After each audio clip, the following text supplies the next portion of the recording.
Hello, I'm Robert Yazbeck with Team Yazbeck at Coldwell Banker. Welcome to another episode of Talk of the Boat. Today we are joined by one of our favorite mortgage brokers in the industry, Kathryn Pedersen. Kathryn Pedersen is a Colorado native, has over 25 years of lending experience in all facets of lending, and is a mortgage professional here in Steamboat Springs, Colorado. I've been working with her since I've been in the business for quite a while. Her local experience gives her an understanding of the Yampa Valley's unique real estate market that's so key to our clients. Kathryn is familiar with the Steamboat and Craig areas and the unique loan options that are available in both. Voted best of the boat for mortgage broker 9 years running. The Pedersen Team is one of the best in the biz, and we're excited to have her here today to gain some insight. Thank you so much, Robert. I'm so glad to be here. Thank you so much for being here. We really appreciate it. Absolutely. So tell us a little bit about Kathryn Pedersen and what brought you to Steamboat. Yeah, so I'm the weird story where I did not move to ski. My then boyfriend, now husband, got offered a job here. And so he said, hey, what do you think about moving to Steamboat? And I was like, well, I've never been there, so sure. And so we up and moved. I quit my job as a banker down in Denver and moved up here. Good for you. How long ago? 20 years. Okay. Now 21. Yeah. So right about the same timeline that we were on too. Yeah. Yeah. Excellent. Good deal. I remember just getting my real estate license, and you were out there educating and teaching courses and stuff to agents, and yeah. I know you still do that, and that's one of the great things about you. You seem to really keep up on the trends and the regulations and all the education, and you're an educator to the realtors and your clients as well. So we really appreciate that. Thank you. Yeah, I think education is so important, because I think even at the beginning, there were so many times that I was like, hey, a topic that I would hear that they were talking about, and I thought, oh my gosh, the real estate agents need to know about this. And so I created classes to help our whole community really work together as a team and get the right information across to the client. And the whole process goes so much more smooth if everyone's on the same page throughout the transaction. Oh yeah, that's huge. That's huge. Yeah. I mean, I remember through the Great Recession too, when things were changing by the minute, you know what I mean? You were the go-to to keep us up to date. And we didn't have to learn it all, because we could say, here's a mortgage broker that knows it all, Yes. Sometimes it's better to not have to know everything. Oh, exactly. Yeah. It's tough enough to know your own industry, much less yours as well. So, absolutely. Well, what attracted you to the mortgage business, and when did you get started? So I was always a little bit of a math nerd, and I attempted accounting, and I did not like that. And so finance, I was a finance major, and I just have always liked numbers and math. But mortgage is great because it's a little bit more strategy, where you're really kind of working on a project with a limited amount of time to try to make it work for somebody. So it involves clients, which is great. It involves really helping people, which is huge. And it's kind of that perfect mix for me of getting the client in the house, which is super rewarding, but also you have to have that math brain to be able to figure out all the numbers to make it work. Nice. Love it. Yeah. That's perfect. I couldn't do what you do. I like getting the people in the house, but I like numbers too, but the regulations and the equations and the formulas and everything you guys have to keep up with is just crazy. Daunting. Yeah, you have to be kind of a rule follower a little bit, because there's so many rules, but I could never do what you do either. So I'm in a good spot. So you're in a good spot. Nice. Yes, excellent. Work well together. That's right. What is your mission as a mortgage broker? What inspires you in your business? So for me, kind of my goal is I want every client who leaves my office to leave a little bit different than when they came in, and whether that be that they've learned something new, that they feel better about their situation, they've figured out a good plan to get into a home, they know more about Steamboat, they fall more in love with Steamboat, they really are ready to go buy that second home, whatever that is, that they've left my office a little bit changed or a little bit influenced or a little bit better than when they came in. That's awesome. So that's kind of my goal with every client. And I think for me, it's more that I really want to help people, and that's kind of what the bottom line is, whatever I can do to help. That's amazing. That has to be a big part of why you've been so successful here in a small town. People definitely think of you as the go-to resource, and they know you're going to take them in and help them. figure out whatever they need to figure out, whatever their next step is. Yeah. Credit, I remember you teaching classes on that, helping people understand why their credit score is what it is and how they can change it, and Yeah. that kind of thing is really key. First-time home buyers find you, great to work with as well, right? Because of that hand-holding and, thoroughness that you guys have. Yeah. Yeah, that's awesome. Yeah, thanks. So what trends are you watching now in the lending world? So a couple things. There's a change to how Fannie and Freddie are looking at pricing for second homes that will Yes. definitely impact our market. So Yes. those rates are going to be higher, and there's really nothing we can do about that. So that's just what it is. Yeah, that's fascinating to me. Can you expand on that a little bit? Yeah. So, there's not a lot of rhyme or reason to it. Keep in mind Yeah. that they look at things and add risk levels of different things, but some of it can also be an increase of profitability. So, Right. depending on their motivation behind it, they tried to do this a little bit ago. They put it in place. It came off. So, they've done this a few times throughout the last few years. So this one we had a pretty good lead time on. We just didn't know everything about it and exactly what it would look like. Now we do. So it will be a substantial difference in interest rates on second homes. So Right. And just be investment prepared for properties? this. Well, Same or- yes, but there's investment properties are already higher, Right. and there's a lot less now. Second homes and primary used to be about the same. Okay. So they're really deviating, Gotcha. So will second homes be as high as investment properties now? basically. Really? Yeah. You think this one will stick, or is it just another test to see how the market responds?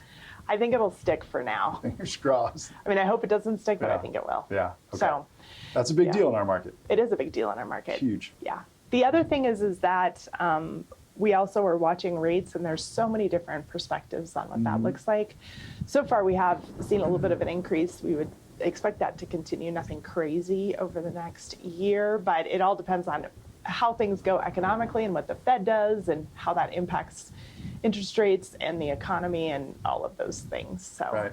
we're watching that daily. And did I hear 7 scheduled rate hikes or something like that? Did you hear this? Well, keep in mind that when the Fed increases the short-term rate, that sometimes makes the long-term rates come down True. because it means that they're controlling inflation, which is what everyone's concerned with. So that may not be bad depending on how they do it, but they have lots of levers they can pull. Right. So depending on what levers they pull and what that does, it'll change what happens. So Yeah. your guess is as good as mine. Yeah, exactly. So, but we are watching everything. Of course. Get daily updates and listen to all sorts of economic news. Yeah. And that's the key, right? Daily updates. I think buyers need to be in touch with you daily, basically, if they're Well, serious about buying. Yeah, I mean, I think overall the key is if someone got pre-qualified and it was 6 months ago, they should go do that again Right. because things might be different now. Second is if we have a loan that's under contract, we're watching those rates for them daily. But it might be that I might say, hey, if I start to see things change, is it okay if I just go ahead and lock? And most clients are good with that because Right. we might have a 10-minute lead time. You should see the office when we get an alert to lock. We're all like, frantic. So Yeah. we're running around trying to get those locked in quickly. And so we may not have enough time to call each To client. communicate with everybody. Yeah. Right. And if we do, we will, but sometimes it's just locking as quickly as we can to capture Sure. that gain before it goes away. Yep. So, and sometimes we're getting a contract and locking right then. Yeah. So it depends on the market. Definitely. So you guys are watching all of the data, all of the trends. Anything specific a buyer should be paying attention to on their own, aside from touching base with you?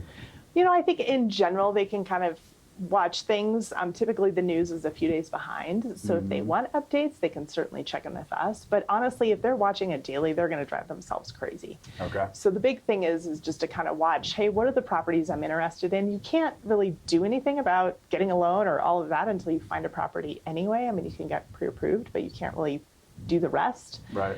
So until you find a property, it's all moot. So I kind of tell people, don't watch it daily. Just find the property, and then we'll go from there. Right. So In this market, it's a Yeah. challenge, right, to find the property. yes. And that is something that buyers have to watch like a hawk Yep. and be ready to jump on Exactly. the one property that hits the market that 15 buyers want to buy. The key is don't wait until that house comes on to contact us about a pre-approval, because then Right. it'll be too late. So you've got to be ready to jump when that house comes on, so you can put in that offer the day it gets listed if you need to. That's the key. That's a really important point, I think, in this market. So order of operations, talk to you first. Right. I mean, Correct. Get to your office, get pre-approved, figure out if anything needs Yeah. to change with your credit or job or whatever. Yeah. Really before you even start getting serious about looking for houses. Exactly. And if you don't live here, do that before you come, because if you are in Milwaukee and you come to Steamboat and you're like, oh my gosh, I need a pre-qual, and I'm like, great, you're self-employed, I need to see some taxes, and they're like, well, I don't have those. That's going to put you in a situation where you can't put in that offer, you can't get pre-approved. So sometimes you've got to do it as you prepare your trip here. Yeah. And it's more important than ever to be pre-approved now because the market's so hot, right? So Yep. even you can write an offer, without talking to a mortgage broker, but the listing agent probably isn't going to look at it if it doesn't have a pre-qual letter, because in this market, half of the buyers are going to be cash, and the other half, 90% of them will have a pre-qual letter. Exactly. Yeah.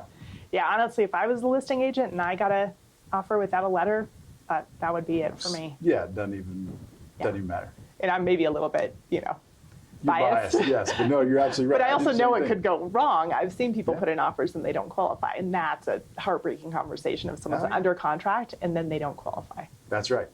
Yep. And the case of it being the weekend or something like that. Because a lot of times it's somebody drives up from Denver, listing hits the market Friday night, and they got to come Saturday to look at it and write an offer Sunday. And if they don't have a pre-qual letter, it's tough to get sometimes on the weekend. That's right. Yeah. I would like it if agents would list properties at 8 a.m. Monday. Yes, you have But the whole week. yeah, exactly. It doesn't quite happen like that, No, but sometimes no. it sounds lovely in my mind.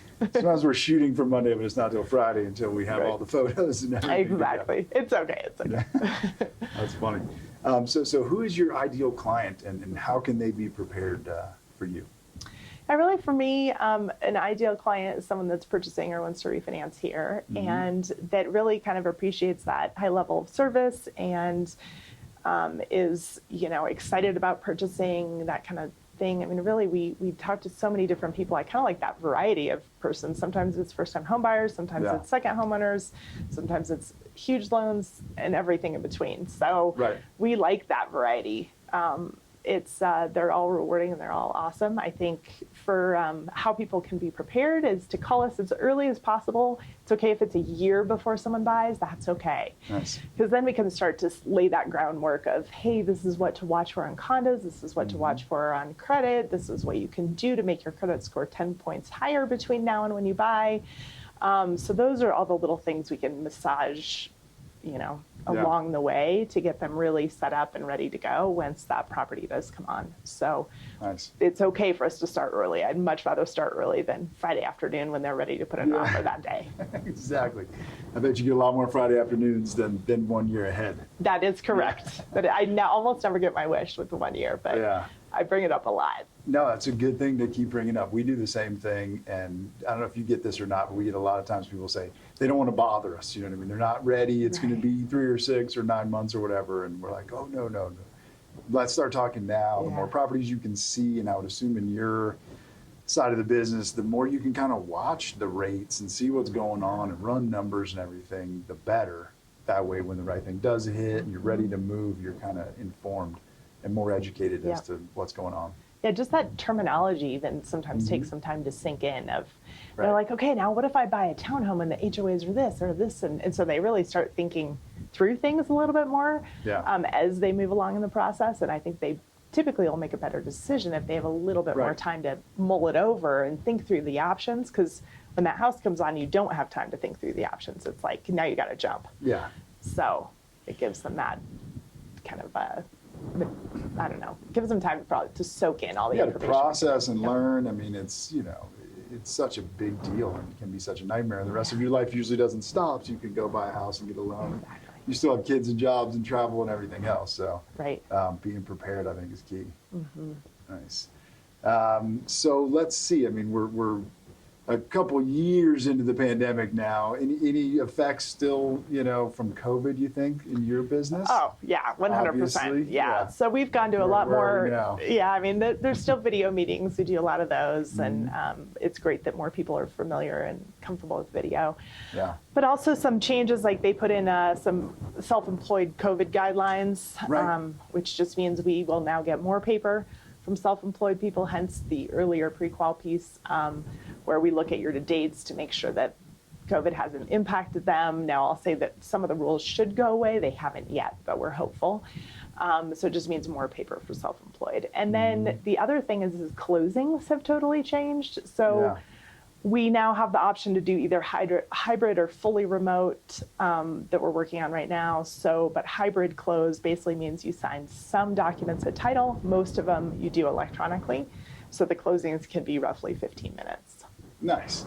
And so we were talking about this a while back, and hoping that COVID would bring us the fully remote.